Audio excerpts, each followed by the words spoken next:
holding us a little bit at bay. You can see that vehicle right there. It has a lot of damage on it. It's that Avalanche, Chevy Avalanche. Has some damage on the passenger side. Looks like it even had lost a tire. Now, the Sheriff's Department not involved in this, but LAPD is, and it's going to be a little difficult for us to stay with this right now as he's making his way underneath the freeway right there. I'm going to try to keep with it because he's underneath the 105 right now. But this pursuit is continuing on, and you can see that PD helicopter right there. And hang on, we just got to keep an eye on it. So he's actually working to our benefit there. He's staying away from the 105 freeway. There's that vehicle right there. So we are heading southbound now, and you can see that vehicle continuing right now. Murder suspect inside the car. That's what we need to talk about right now. They actually told him negative on the pit, even though it has damage on the car.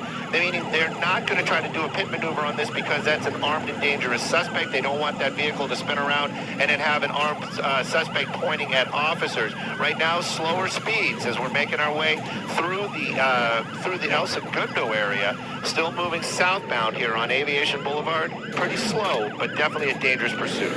Do we know if the who's driving? And I was hearing reports that the murder suspect could be in the back seat. You know what? I don't have that information. We were too busy trying to actually locate this, and it was by the LAX area, so it was making it very difficult. I was keeping up as best as I could with what was going on, but I don't know if that murder suspect's in the backseat. We'll stay a little bit tighter, and we'll see if we can figure out if there's more than one person inside that vehicle. Again, though, this is in an area where it's difficult for us to stay with it.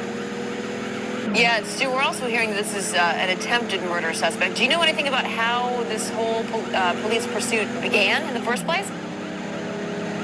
I actually do not. All I do know is that LAPD was behind it. They tried to pull this vehicle over. You can see some dangerous moves right there. And they refused to.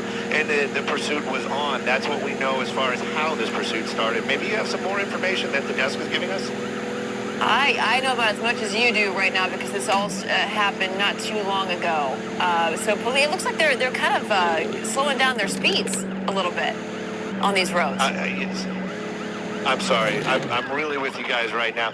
I can tell you the speeds have really slowed down. That's the big thing right now. But he is continuing to run red lights out here, and we're making our way on El Segundo Boulevard. I'm trying to get a bearing on which way exactly we're going. We're still in the LAX area. My pilot Dylan today definitely trying to keep with this the best we can. But of course we have the LAPD helicopter nearby as well, so it's going to make it difficult. I'd just like to get a cleaner shot of where we're at right now. But you can see that pursuit continuing right now. LAPD definitely staying behind it. They're not going to let this thing go. How they're going to bring this to an end, though, that is the big question. Of course, they cannot use that pit maneuver because they said, as you mentioned early on, attempt murder suspect, but possibly armed, and they don't want to have a situation where that vehicle is pointed at them after they do a pit maneuver. Trying to blend into traffic right there. Definitely has no front passenger tire. That was what I saw earlier on. But right now you can see that he's made his way onto Sepulveda Boulevard, and it looks like we're going to be heading northbound on Sepulveda, and I'm going to have to work with the pilot here for just a moment to try to keep up with it. And I just heard Dylan, he's listening in and he's keeping up with us, but he actually said that he's trying to get a hold of them right now to try to expedite our ability to stay with it. But right now, though, you can see that vehicle, 3 tires, now up on the sidewalk, I believe. Yeah. No, not out on the sidewalk, not on the side, just on a portion. Well, it looked like he was there for a second, though, Stu, yeah. Yeah, it sure did. And at any rate, we're also hearing, Stu, that there are 3 occupants in this vehicle. We don't exactly know who they are, what kind of relationship they have with each other. But, yeah, you can see him right now. He's weaving in and out of traffic. It's getting a little congested where he is, but he is taking it slow, I have to say. Well, you know, that Avalanche, a big truck, probably a 5.3 liter in there, big V8, but with 3 tires, it's going to make it very difficult to steer and control. That weaving and stuff like that, I'm not sure what that driver is thinking, but right now you can see the LAPD, they have the opportunity to do that pit. The speeds are right. There might be a little, every now and then, there's a lot of other cars nearby, and I'm sure that that's what that officer in that first vehicle wants to do. But just because of the fact that they may be armed and dangerous. They're not going to be able to do that, making a wide turn, and it looks like we're going to be on the wrong side of the road right now. And again, it just continues to make it so very dangerous for the civilians or the people on the roadway right now. You've got people driving there and probably trying to make their way to the airport, or maybe lunchtime for a lot of folks, and now they're having somebody driving the wrong way on the roadway. This is not what you want to see. Made his way back. He corrected it. You can see it right there. Now we're back on the right side of the road. Speed's definitely picking up right now. You can see 60 miles an hour, and that probably is about accurate, and we're going to keep up with it. He's underneath it on Imperial right there, very close to the 105, but if he makes a turn to the south, that would be the best. If he makes a turn to the north, it's going to make it difficult for us to keep up with it.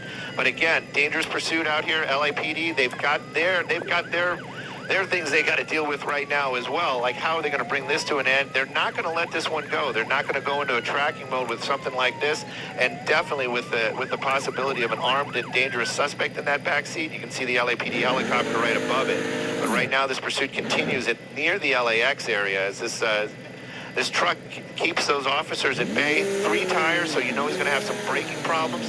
And right now, back underneath the 105. Yeah, this is kind of a tricky pursuit, at least from our end right now, because we are looking at a lot of overpasses, tall buildings as well. That's kind of tough for you guys to navigate and to get a clear picture of. But yeah, we are hearing confirmed murder suspect in this SUV, this truck, 3 occupants in the vehicle. As you're watching this police pursuit unfold right now, we're trying to get a clearer shot of exactly where he is. Yeah, he's continuing on Imperial Highway. Yeah. The 105 keeps blocking him right there, but he's continuing on Imperial. We'll probably get just a glimpse of him right there through that underpass, unless he turns or something happens. Right there, we're going to get ahead of him. There he is, making his way past us right now. But continuing on, so we're going to be leaving the LAX area. This is a plus for us, and it's going to be getting us into the Inglewood area. But you can see right there, not a lot of traffic on Imperial. That's a big plus, and then you got some cars. You got a red light right there. Just went right through that solid red. But this continues on. Very, very dangerous situation indeed. But LAPD, they're going to bring this to an end, hopefully without any kind of injuries or any problems. Right now, though, continuing on, we're making our way out of the LAX area and into the Hawthorne area. And this vehicle continues to try to maneuver around some. I just wonder how long that rim is going to hold up. If that rim starts getting too worn down, it's going to start dragging, and it's going to make that truck even more impossible to maneuver. And it looks like we're going to be going northbound now in the Hawthorne area, and we're going to be on Inglewood Boulevard. Yeah, I'm wondering if that's possibly the reason he's taking it slower, is because he knows that his front tire has essentially come off. I wonder how long he can drive like that. We've seen these go for quite a long time, and we've seen a lot of these suspects just keep pushing those vehicles because what difference does it make about the car? They're not concerned about what's going on there. They're trying to get away from law enforcement, so they're going to do whatever they can. Right now, using that center lane, northbound is where he's headed. It's going to be difficult for Skyfox to keep up. I'm sure Dylan is going to try to help make a plan here to see unless he turns around. If he continues northbound, we're going to have to cross over LAX again, and that's going to be a little difficult for us. But right now, continuing northbound on Inglewood Boulevard, making his way away from the 105 and LAPD. You can see that officer right there. You know he just wants to get up there and do that pit maneuver, but at this point, it's not approved because there's an armed and dangerous suspect inside that vehicle. Yeah, so they have to really kind of keep their distance in cases like this, right? Because it's unconfirmed that he's armed. Is that right? Well, they have reports of, and that's good enough. I mean, you don't want to get into a situation where, you're thinking this. I'm sure they believe that every suspect could have the possibility of being armed when they approach him, but when they actually have reports of, they're going to take that even more serious.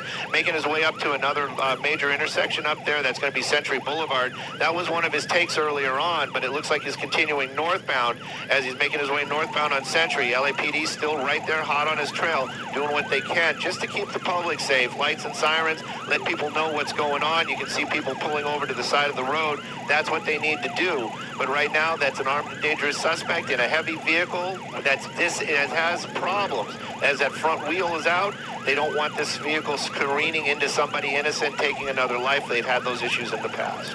Well, certainly it's kind of fortuitous that there are not many cars on the road. What's the consideration behind maybe putting down spike strips?